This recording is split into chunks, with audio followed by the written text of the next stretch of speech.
When you get your first pair of drumsticks, you might be a bit overwhelmed by the amount of drumsticks that there are.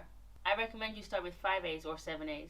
I've got the Tony Royster sticks, which are in between 5As and 7As.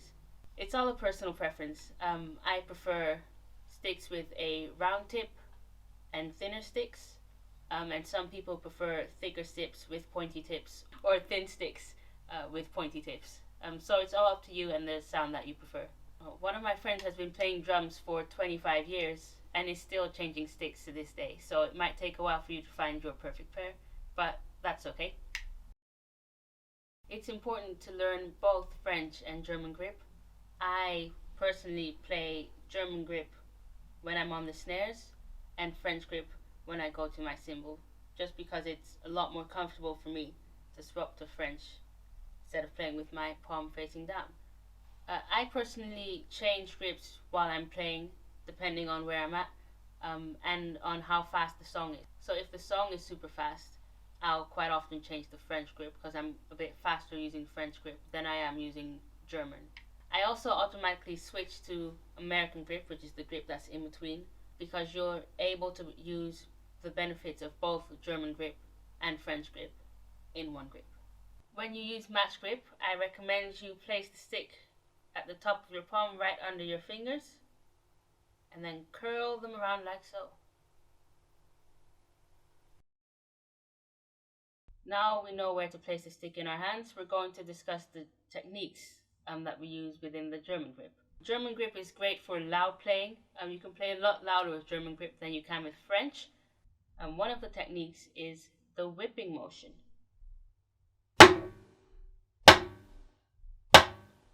I assume that that's how you use a whip. I've never tried it myself before. But if that's a bit confusing, you can always think of a string pulling up your wrist, then you drop down your hand. So using two hands, it will look like this.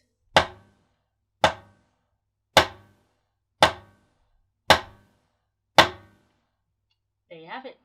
Now we've discussed our whip, which is also known as the downstroke. We're going to have a look at the upstroke, which is a lot quieter than the downstroke, and it sounds and looks like this.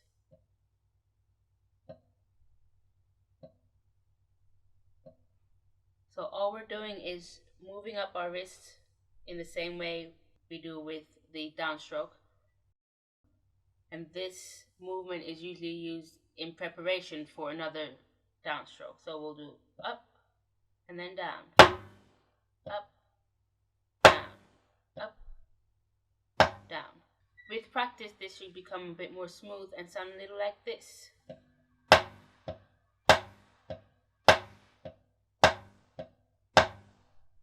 So the next technique we have is the tap, in which you just tap the drums lightly, like so.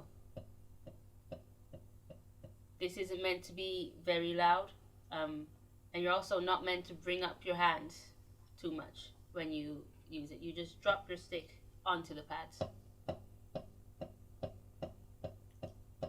And there you have it, tap. So with French grip, you use your wrist less than you would in German grip, and you use your fingers a bit more. You put pressure in between your thumb and your index finger and use that to control how it bounces. Your fingers are there to help move it up and down and make sure it doesn't wiggle from left and right, because all the strokes should be straight up and down. It should look a little something like this.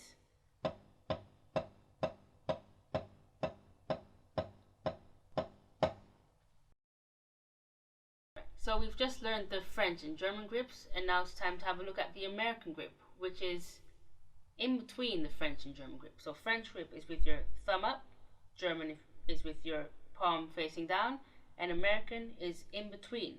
So not quite up, not quite down either. All the techniques we looked at before can be applied with this grip. I'll just do a quick demonstration for you.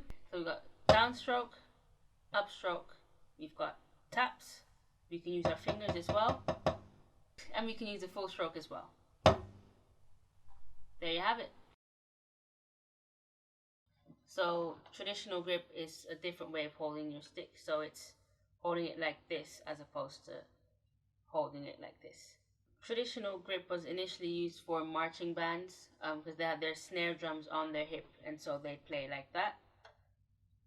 It then was used for jazz and jazz fusion and a bunch of other things, but people now use them a lot to look cool. Whether or not you start off using traditional grip all depends on your teacher. So if your teacher wants to start you off by playing traditional grip, that's perfectly fine. And so is match grip. So it's all personal preference really. It just depends on what you find easier and find more comfortable. To use traditional grip, you need to put the bottom of the drumstick in between your thumb and index finger, and then you put the rest in between your middle and ring finger. And I'm going to slide it up to where the flag is because that's where the fulcrum is. And I'm going to just rest my fingers on the sticks and under the stick. So I'm not balling a fist, I'm just letting them chill there for a little bit. So when you practice your wrist movement, you want to have the stick just between the thumb and the index finger. Then we're going to let it go. And then we're going to rotate our forearms to get the stick to move up and down. It will look like this.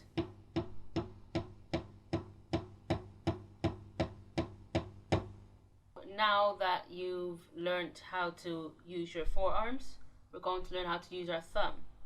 And we'll take our index finger and middle finger off the stick, and then we'll use the thumb to control the bounce instead of moving our forearms. Will look a little something like this.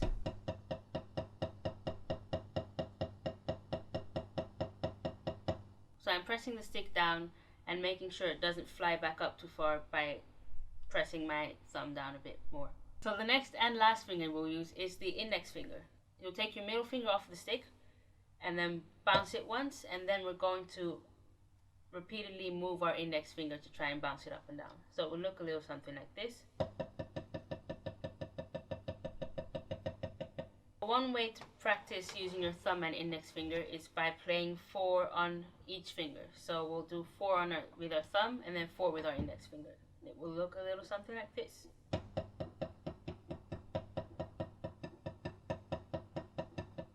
I'll do it a bit faster.